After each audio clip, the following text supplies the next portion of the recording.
First of all, I plan on campaigning in the South. I plan, and if I'm your nominee, winning Georgia, North Carolina, South Carolina, believe it or not. And I believe we can win Texas and Florida if you look at the polling data now. Doesn't mean it's a marathon. It's a long way off. If you may recall, Reverend, I'm the only person who went in and campaigned in the off-year election for the senator in Alabama. I was the only person invited down there to speak. Not the only, but I was the only one who wasn't a person of color that was invited down. I spent a lot of time campaigning in North Carolina and Texas and around the country. I have no intention of walking away if I'm the nominee, and if I'm not nominee, I have no intention of walking away and trying to help whoever the nominee is to win those states, number one.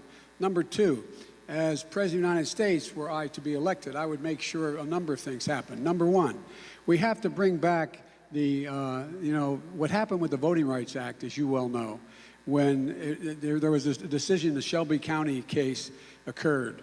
And it said that it's going to eliminate the requirement of you have to get pre-clearance to change anything dealing with your voting rights legislation, anything that changes. The truth of the matter is, I thought we had made real progress. I was chairman of the Judiciary Committee, or the ranking member, when we extended the Voting Rights Act the last time for 25 years. It was a 5-year increment. I was there and did it for 25 years.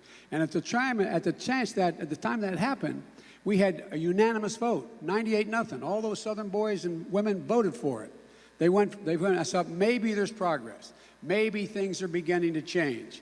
But what I vastly underestimated was how deep and systemic the racism is, and why, in fact, it never gives up. It's like cutting grass. You got to do it every week. You let it go for a month or 6 months or a year, you got a forest in the middle of your yard. And so I would do my best to get a United States Senate, it's a Democratic Senate again, and reinsert the Voting Rights Act and overrule the Shelby case as a practical matter. That would change things dramatically. With regard to everything from education to the prison system, I think everyone's entitled to have total health care. And what I would do is make sure that every single person, as I propose, every single person in the United States has access to Medicaid right off the bat. I would triple the number of the amount of money we spend on Title I for underprivileged schools, from $15 to $45 billion a year. And I would make sure that we had preschool for 3 and 4 or 5-year-olds in every single state in the union. I would make sure that we're in a situation where we had more social workers and more school psychiatrists, et cetera, going into those schools, because guess what happens? It was a long question. It's an essay, okay? You're looking at me like I want me to stop. You want me to answer any more, or want me to stop?